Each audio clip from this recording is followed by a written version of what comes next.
brought you here. And this is what I wanted someone to tell me when I was somewhere in the past where I was very confused and there was no hope.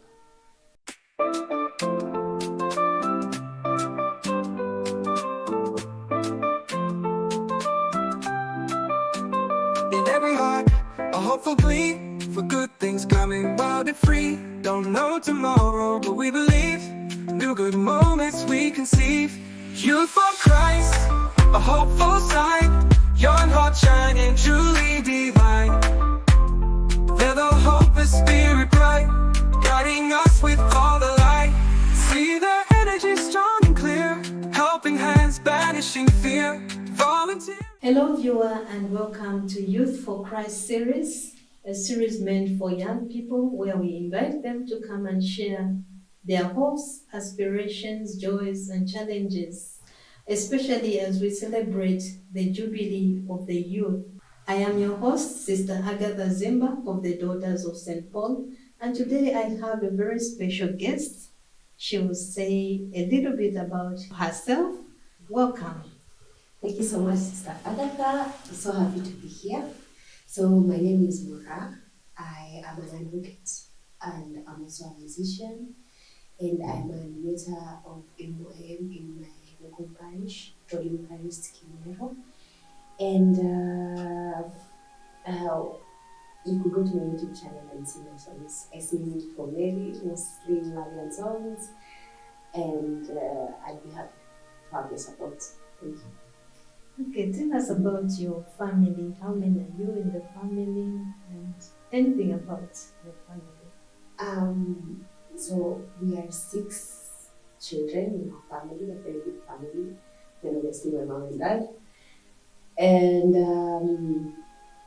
growing up in a big family was just a beautiful thing. Just to have a community around myself. Even right now, the kind of support that I get from my siblings is overwhelming. I'm the last one.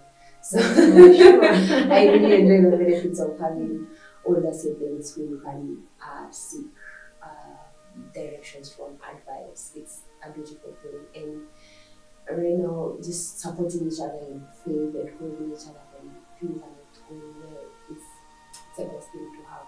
Many siblings actually. That's good. How many boys are there? So there are 3 boys and then 3 girls. So to be patterned, there were 3. They came to 3 boys and then became 3 girls. Okay, all right. Nice to hear. And now we are in the Jubilee of the Youth, and actually on 3rd August is the last day of the Jubilee of the Youth. For you, what does this mean to be a youth, and also how do you feel the Jubilee is responding to the challenges of the youth? Actually, I feel like having the year of Jubilee basically has brought about so many, if I can say, conversions into Catholicism, and just people reviving, and those who are in Catholic, just reviving their faith, getting to learn more. I don't know, maybe it's just me, but I've seen a lot of revival in the church, in the uptake of activities in church by the youth, and wanting to know more about what is this that we believe in, and even through music, especially in Kenya and in the East Africa, kind of in the music scene. So I have seen people are so excited about their faith, especially now through music. The musicians, the solo artists have brought so many people together, and I feel like it's something to do with the Jubilee of Hope. It has brought so much faith to the people in the church. And as for the youth, this is just an amazing opportunity for us to really hold our space now in the church, because that is us who are going to hold the spaces in church next, when our parents now are no longer there. Okay, you've told me that you are an advocate, and also in church you also animate the MYM. Yes. How do you relate the two, being an advocate and Hey, I don't think I ever thought about teaching kids ever. So it's not something I saw myself doing. It just one day I was in church and they called for animators, and you know how God works. I cannot explain how I got there, but I did, and it has been such a blessing for me to actually see how curious those young people are about, okay, so people say we do this and this, do we actually do that? And then you kind of explain to them, okay, we don't do that, this is what the Catholic Church says about our beliefs and everything. So it's beautiful to see how they're willing to take up information and just learn about their faith. And maybe my other side about being a lawyer helps me now relate with them and explain things better, and also read read about what I'm going to tell them, yeah, so it has really helped. Okay. Good to hear. And how does it make you feel having this opportunity to pass on the faith to the young ones? I cannot tell you what a blessing it has been, but it's also hard work, and it needs a lot of commitment and consistency because they need you there. They need to see you more constantly, and it's the most difficult thing actually is just to be there, because the adult life, and you have to be here, you have to be there, but then now you have to make time for them because they also need you. And making my children for them to learn the faith in a more fun way that they can relate to it. For instance, I have been making, I don't know how to call them, placards, small cards like these ones for memory verses and, games that they can play just to refresh their memories on what the Eucharist is, things like those ones. Yeah, so taking your time, maybe after work, you cut the words like you're you're doing CBC, and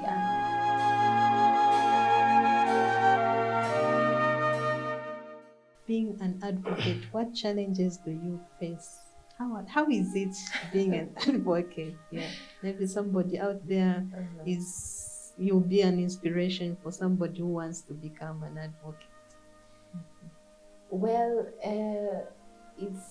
being an advocate is fun, if I can say. There's a lot of work, but if you like reading and you like thinking about solutions to things, and it's fun. A lot of hard work. So come prepared to really work hard. I think the challenge that you'd probably face, for me, the challenge that I face is reconciling some of the things that we see, because you deal with a lot of very hard cases. And these are people's personal lives. For you, it's a case, but this is someone experiencing something. And whatever it is that you do will affect someone. So that reconciliation in your heart, you have to, and still you have to work. You have to do your work. So mtu akikuja and akikwambia, you have to represent them in such a way. Yeah, you have to go ahead and represent them, whoever they are. Give them a chance and represent them. So that's the reconciliation part with probably if it's your values and the work that you have to do. Yeah. But again, that reconciliation comes easy when you're in constant communion with God. Like, it's okay, what do I do here? Just that direction always, and you'll always find peace in what you're doing, whatever it is. Yeah. So don't be afraid of becoming an advocate. It will always bring some good, maybe later. But you'll not see it now, but you always bring some good. And maybe you're the kind of person who will be an MP, or you will be a policy maker. So you see, like, you don't have to go to courts. You could work in an NGO. You could do all sorts of things. Like, I think one of the most flexible professions is law. You could simply be so many things. Yeah, so do law if you want to do law, and there are so many different paths you could take from there. Yeah. nice. Okay, It's really that's nice. good. Yeah. Now, looking at the adult generations, they look at the youth and the youth look like they are rebellious. They have that stereotype that they are difficult. How can you make them understand that that's not the way the youth are today? I mean, what I can tell them is the reason why we look rebellious and all those things, it's because we are a bit confused at this stage in our lives. We don't know where, we're still trying to figure out where we need to be, where we are going, and therefore, from the outside, ukituangalia kutoka nje, we just look confused and we don't want to hear, but we're really trying to figure out. And I think the biggest misconception is that we don't care. We care deeply. I think the challenge that we face, most of us, is that we don't know what to do. Yes, I think that's. And in my recent, experiencing my Catholic faith, because that is what I've been experiencing lately. That's how. In my recent experiences with the Catholic faith, I feel there are a lot of answers in our faith that we have not yet explored. You know, all these questions the youth have about what's the meaning of life, why are we here? These questions that bring about sometimes mental health issues and stuff like that. Most of these questions are beautifully answered in our faith. I think, again, I'm obsessed. Yeah, I've found most of my answers there. And maybe what I'd tell the youth and I'll tell the older generation is to encourage the youth to look into what will form them. And I believe that mostly is their faith. Like, if you handle your God part, the rest is very easy to navigate, because then when you understand that obedience to God makes decisions easier, you just have to obey, and that's it. And then direction-wise, you're directed very nicely. So if the older generation could actually focus more on trying to lead us well in our faith and bringing us closer to the church, then it would work really well. Yeah. Okay. Now, if you could have a direct conversation with the policymakers, the ones who make the law, the ones who lead us, our leaders, what message can you have for them? Sometimes I feel a bit powerless when I look at the kind of power they've amassed and how much money that they have, and they can do whatever they want. I feel powerless. What do I tell them? What does my voice even do? How many times have we demonstrated and nothing has happened, and they're still doing the same things that they have been doing, and they will still do, even us when we get in power, we will still do those things. So sometimes, yeah, I feel like this is bigger than me, and I would pray for them. I would pray for them. I would tell them, what you're doing is wrong, and that's the truth. I think most of these people, the line between what is good and bad is usually not there. Like, I can do this, it's okay. Always rationalizing, not so bad, no one is suffering. They do not have a vision of the suffering of the people because they cannot feel it.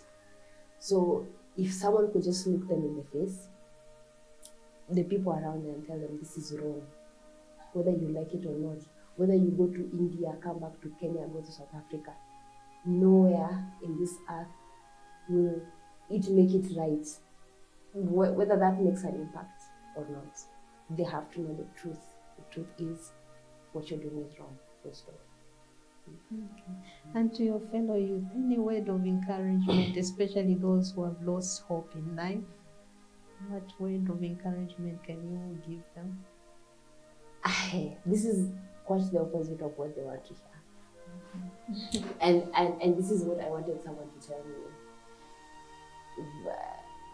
when I was somewhere in the past where I was very confused and like there was no hope. I wanted someone to tell me that suffering is part of life. Don't look for comfort. It's not coming. Learn to live in what the cards that have been handed to you.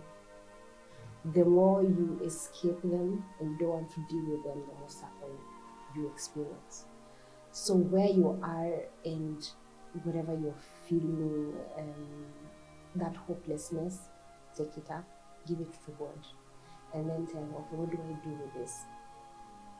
Now, from there, when you have taken up your hopelessness, your sadness, your whatever it is, your suffering you're going through, now you deal with it in the hands of God, and then now go forward. Because you cannot get from here to there just by thinking, I don't need to be here. No, you need to be here.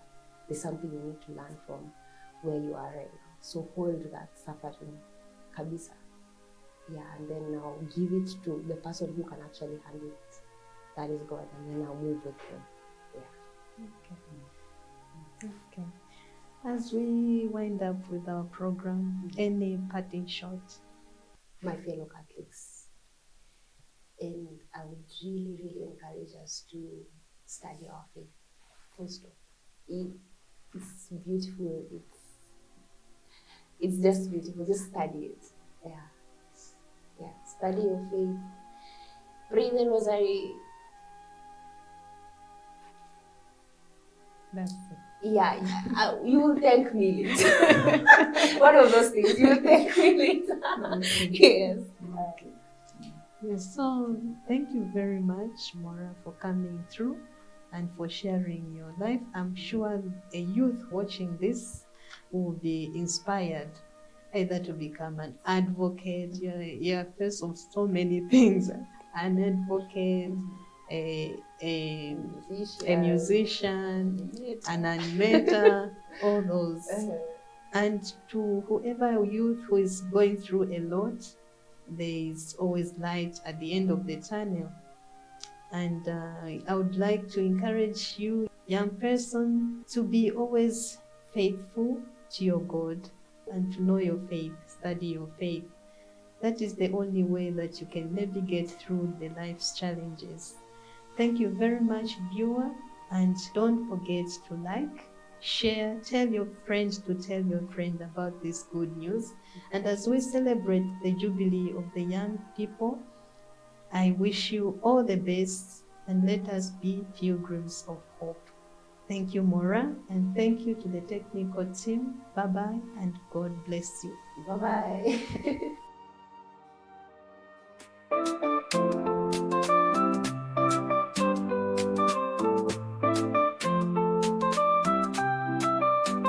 In every heart, a hopeful plea for good things coming wild and free. Don't know tomorrow, but we believe new good moments we conceive.